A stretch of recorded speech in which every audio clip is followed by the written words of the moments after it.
상패 될 수 있다. 될 수 있는데 바로 상패는 못 시킬 거다. 근데 바로 상패는 못 시키죠. 유의 주고 어차피 기간 주는데 마루랑 페이코인 같은 경우에는 바로 그냥 때려버렸잖아요. 상패 시킨다고 그냥 유의 5종 얘네들은 아예 제거시킨다고. 근데 뭐 BTC 마켓에서는 유지한다고 하나 뭐 얘네 같은 경우에는 그냥 바로 원화마켓에서 제거해버린다 그러니까 뭐 메디블록 관련해서는 뭐 이런 식으로 답변이 왔어요. 예를 들어서 메디블록 의견. 안녕하세요. 메디블록 팀입니다. 업비트 거래소에 상장된 여러 개 프로젝트 유의됨이 메디블록은 다음 유의 대상으로라는 한간에 근거 없는, 그러니까 유의가 걸리지도 않았는데 자기네들이 유의 걸릴 수도 있다는 그런 찌라시에 대해서도 지금 이렇게 대처를 해요. 뭐 그리고 우리는 이렇게 활발하게 하고 있다. 활발하게 이어지고 있고 유의를 안 먹은 애들도 이렇게 조금 잘 대응해가지고 이렇게 답변을 주는데, 페이코인 답변이 뭐였냐면 업비트 관련 내용 저희도 전달받은 사항이 없습니다.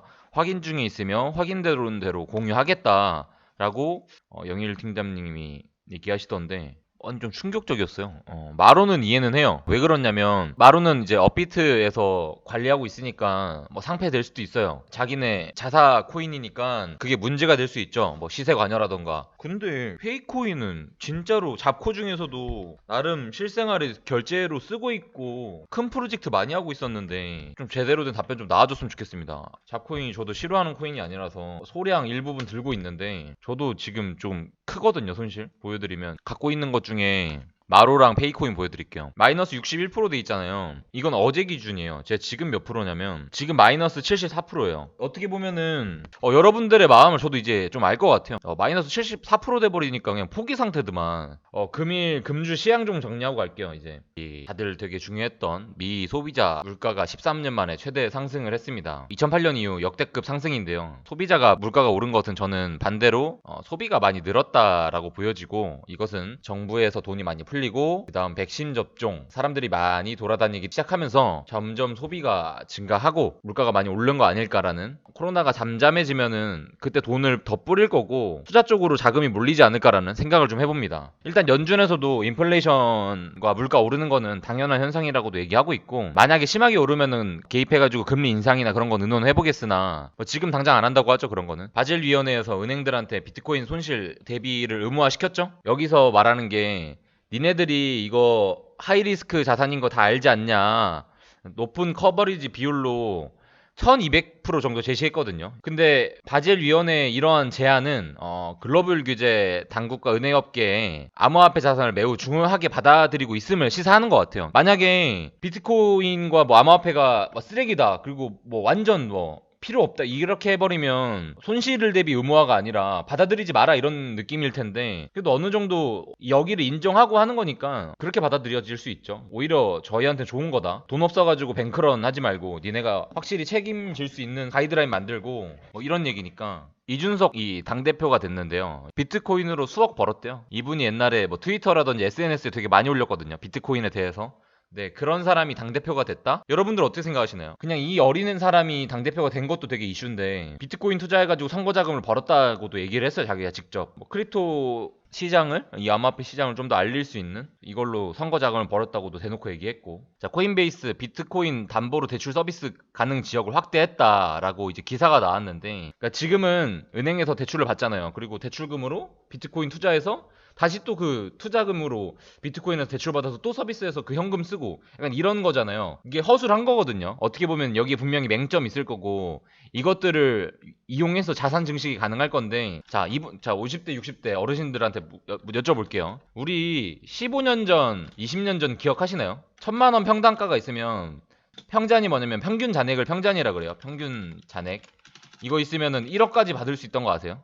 이게 뭔 말이냐면 은행끼리 연계가 잘 안 됐어요. 그래서 뭐 하루나 이틀 내지는 좀 걸렸어요. 그 주고받는 게. 그래서 이걸로 A은행 가서 1000만 원 받고 바로 B은행 가서 1000만 원 받고 이런 것들이 가능했어요. 그리고 이거를 1000만 원 예를 들어서 5천 만들었잖아요. 그러면 이걸 또 한 3개월 냅둬요. 3개월, 6개월 냅둬요. 이걸 또 평잔을 만들어요. 또 이 방식으로 대출이 가능했어요. 또 이렇게. 지금은 또 만약에 비트코인으로 대출 만약에 되면은 그 은행에서 대출을 엄청 많이 받고 그 다음에 비트코인 사서 비트코인으로 또 다시 또 대출 받고 그래서 뭐 이런 시스템이 가능해지지 않을까요? 되게 그런 맹점이 좀 보이는. 근데 아무튼 비트코인으로 담보 대출 서비스가 계속 나와주는 거는 그만큼 같이 인정해준다는 거잖아요. 되게 좋다. 되게 호재다. 악재 기사 하나 있었습니다. 채굴 금지 기사였는데 뭐 나름 악재라고 볼 수도 있고 악재인데 중국발 악재 뉴스가 떴지만 이게 뭐였냐면 저는 계속 말씀드리는 게 채굴 전면 금지는 악재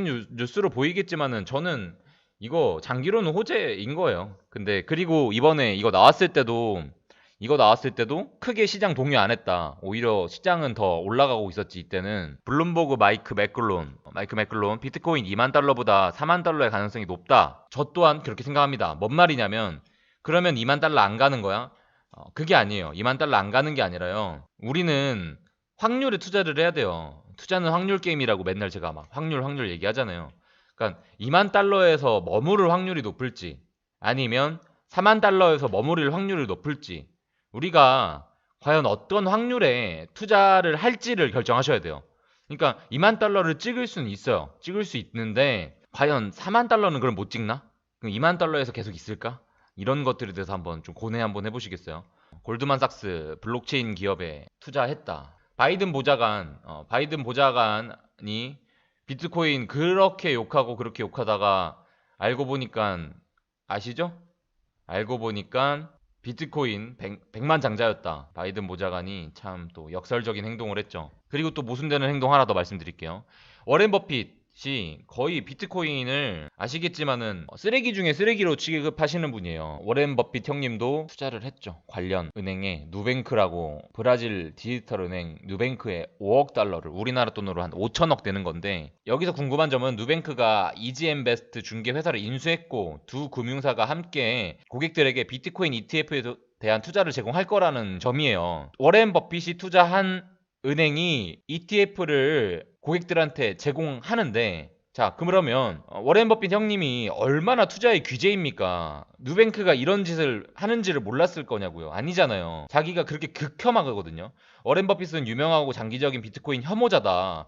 몇 년 전 인터뷰에서도 그는 비트코인이 쥐의 독이 제곱이 되었다. 뭐 이런 식으로 거의 쓰레기 취급을 하시는데 물론 이제 이건 봐야 돼요. 그러니까 워렌 버핏 형님의 돈이 들어왔는데도 제공을 할 것인지 안 할 것인지 이게 중요하죠. 자, 그 다음 또 기사가 이번에 또 금주 헤드라인 기사인데 마이크로 스트레이지 비트코인 매입 5억 달러로 확대 4억 달러에서 5억 달러로 확대했어요. 비트코인은 계속 지옥을 가고 있는데 왜 이런 회사들은 기관들은 사고 있을까요? 물론 여기에 전부를 투자하신 분들이라서 이해는 갑니다. 이해는 가는데 왜 자꾸 모을까요? 사람들은 저희랑 달라요. 이 사람들은 우리랑 다른 사람들이에요. 뭔 말이냐? 우리랑 다른 사람이다. 하루를 보고 일주일을 보고 한 달을 보는 사람이 아니에요. 짧게는 1년, 길게는 5년, 더 길게는 10년을 보고 투자하는 사람들이에요. 이 사람들은 우리랑 달라요. 그래서 이 사람들이 지금 샀다고 해서 뭐야? 그럼 비트코인 오르는 거야? 아닙니다. 이 사람들은 비트코인에 대한 장기적 가치를 보고 투자하는 사람들이에요. 비트코인이 지금 3만 달러잖아요. 근데 30만 달러를 갈 거예요. 만약에 자 봅시다. 여러분들의 관점을 한번 바꿔드릴게요. 그러면 돈봉남이 희망 회로를 우리한테 주는 거야?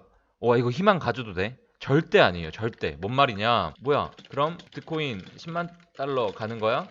어떻게 바라보셔야 되냐면 이 사람들은 우리랑 다르고 1년, 5년, 10년을 바라보고 비트코인이 지금 3만 달러지만 이 사람들은 장기적으로 어디까지의 목표치가 있는 거예요. 예를 들어서 30만 달러예요. 그러면은 30만 달러 갈 거면은 4만 달러에서 줍던 3만 달러에서 줍던 물론 아래 단계에서 줍는 게 낫겠죠. 그런데 뭐 그렇게 문제가 될까요? 그러니까 이 사람들이 목표가가 있으니 이런 가격에서 줍는 겁니다. 근데 이건 생각하셔야 돼요. 비트코인이 10년 뒤에 얼마일까요? 우리가 예측이 가능할까요? 비트코인이 10년 뒤에 얼마다? 우리가 20년 전에 핸드폰을 손에 들고 다니면서 전화한다는 게 상상이나 했을까요? 20년 전에? 우리가 10년 뒤에 삶을 알까요?